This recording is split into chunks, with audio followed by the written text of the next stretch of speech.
Welcome to the boiler room. It's estimated that just under 500,000 children go missing in the US each year. Some of them never to be heard from again. And some of them, well, let's enter the boiler room.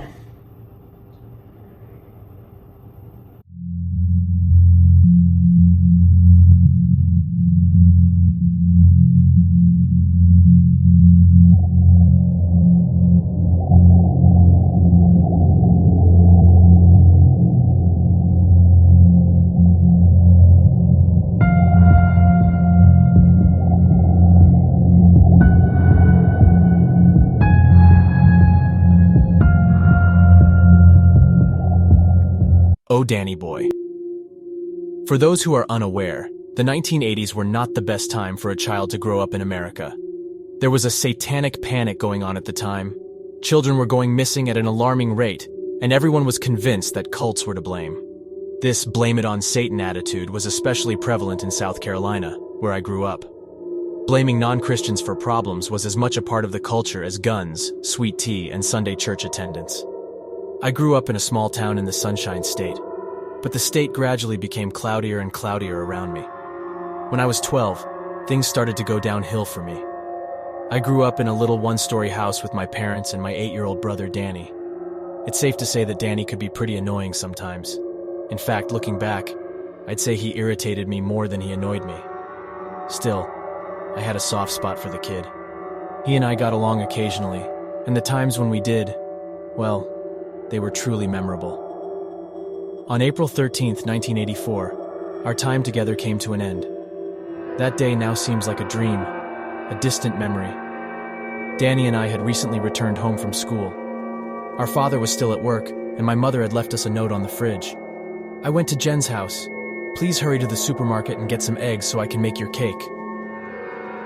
I had almost forgotten it was my birthday the next day.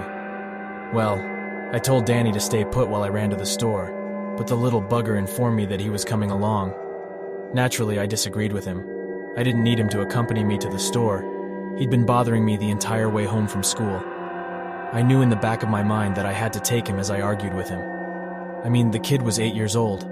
I couldn't leave him alone at home. My parents would kill me for something like that. I finally gave in, told him to shut his mouth and keep it shut, and followed him out the door.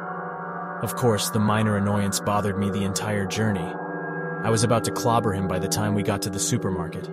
However, all I did was pull him to the side and scold him for about a minute. Now that I think about it, I wish I hadn't. I wish I could just accept his annoyance. So I turned away from the brat and dashed through the store towards the poultry section.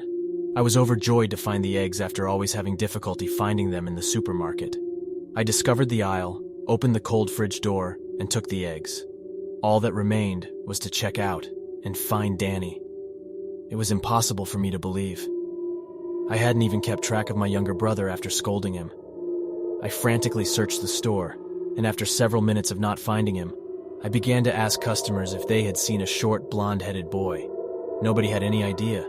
I even had customer service call for him, but my younger brother did not show up. Going home and telling my parents was the most difficult part. I was in a bad mood. As you might expect, the next day was the worst birthday ever. For this reason, I still despise my birthday. The police searched for him for weeks. My parents frantically searched the entire town, stopping to post missing person signs everywhere. I couldn't imagine what could have happened. My parents chastised me every night for it. My father quickly succumbed to depression, turning to alcohol as an escape. The search was called off after a month. Everyone had no idea where Danny was. He had vanished without a trace. A few weeks after the search was called off, the cops summoned my parents and showed them a photograph they had discovered in the parking lot of an abandoned store. The investigation is still ongoing.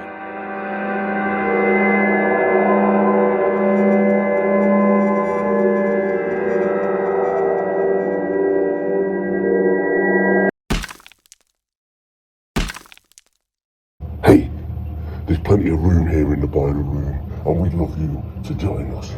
So head over to www.talesfromtheboilerroom.com and submit your stories.